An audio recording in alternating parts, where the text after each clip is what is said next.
یہ بات ان دنوں کی ہے جب امریکہ ایک نیشن بن رہا تھا تو دوسری طرف اسی نیشن کے مزدور پس رہے تھے۔ ان دنوں امریکہ میں دھڑا دھڑ فیکٹریز لگ رہی تھی، لاتعداد مزدور تھے۔ یورپ سے بھی لوگ روزگار اور بہتر زندگی کا خواب لے کر امریکہ آ رہے تھے۔ وہ لوگ بھی اسی فیکٹریز میں سستے دام پر کام کرنے کے لیے تیار ہو جاتے تھے۔ لاتعداد مزدور تھے، اسی لیے مالکان کو کسی کے بھی آنے جانے کا فرق نہیں پڑتا تھا۔ وہ مزدوروں سے 15 سے 16 گھنٹے کام لیتے تھے اور تنخواہ کے نام پر $1 یا $2 ان کو دے دیتے تھے۔ دیکھتے ہی دیکھتے وہ مزدور گھروں کا کرایہ تک نہیں دے پا رہے تھے۔ یہ ناانصافی کھلے عام ہو رہی تھی اور ان کو کوئی انصاف دینے والا نہیں تھا۔ اس کی وجہ یہ تھی کہ جس امریکن سیاسی نظام نے ان کو انصاف دینا تھا وہ خود ایک کرپٹ بنیاد پر کھڑا تھا۔ مزدوروں نے دیکھا کہ کوئی سیاستدان ان کی مدد کے لیے تیار نہیں تھا تو انہوں نے اپنی مدد آپ کا فیصلہ کیا۔ انہوں نے ایک موومنٹ بنائی جس کا مرکز شکاگو بنا۔ 1870 سے لے کے 1890 تک مزدوروں کا سب سے بڑا جو مطالبہ تھا وہ تھا ورکنگ آورز کم کر کے 8 گھنٹے کیا جائے۔ اسی لیے انہوں نے اپنی موومنٹ کا نام 8 hours a day رکھا، لیکن اس موومنٹ کا کوئی نتیجہ نکلتا نظر نہیں آ رہا تھا۔ اسی لیے اب مزدور کسی بڑے ایکشن کا منصوبہ بنانے لگے۔ 1886 کو مزدوروں نے اعلان کر دیا کہ جب تک 8 گھنٹے کام مقرر نہیں کیا جائے گا تب تک کوئی مزدور کام پر نہیں آئے گا۔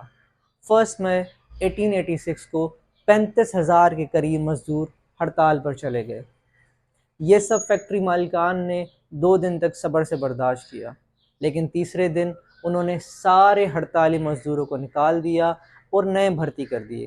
ویسے بھی ان دنوں مزدوروں کی اتنی ڈیمانڈ تھی کہ ایک کو بلاؤ تو 1000 مل جاتے تھے۔ جب مزدوروں کو پتہ چلا کہ ان کے مطالبے تو کیا مانے جاتے، ان کو نوکریوں سے نکال باہر کیا گیا، تو وہ بھڑک اٹھے اور دیکھتے ہی دیکھتے ایک ہجوم جمع ہو گیا، جس کو روکنے کے لیے پولیس نے ان پر فائرنگ کر دی اور 6 مزدوروں نے اپنی جان گنوا دی۔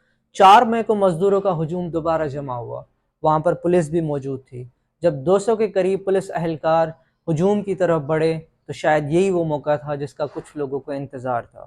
ہجوم کی طرف سے ایک بم اچھالا گیا جس کی وجہ سے پولیس اہلکار بدحواس ہو کر فائرنگ شروع کر دی۔ جب حالات کچھ نارمل ہوئے تو دیکھا 7 پولیس اہلکار اور 4 مزدور اپنی جان کھو چکے تھے۔ مزدوروں نے اپنی تحریک جاری رکھی اور تقریباً 30 برس بعد انہوں نے اپنا سب سے بڑا مطالبہ منوانے میں کامیاب رہے۔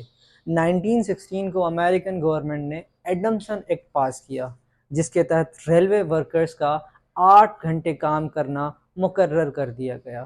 اس کے بعد دیگر پرائیویٹ کمپنیز نے بھی اپنے مزدوروں کا 8 گھنٹے کام کرنا مقرر کر دیا۔ یوں مزدوروں نے کئی جانیں دے کر اور سالوں کی جدوجہد کے بعد کامیابی حاصل کی۔ مزدوروں نے اپنے مطالبات کی جنگ تو جیت لی، لیکن وہ 4 مئی کا سانحہ نہیں بھولے جس کی یاد میں آج 1 مئی لیبر ڈے منایا جاتا ہے۔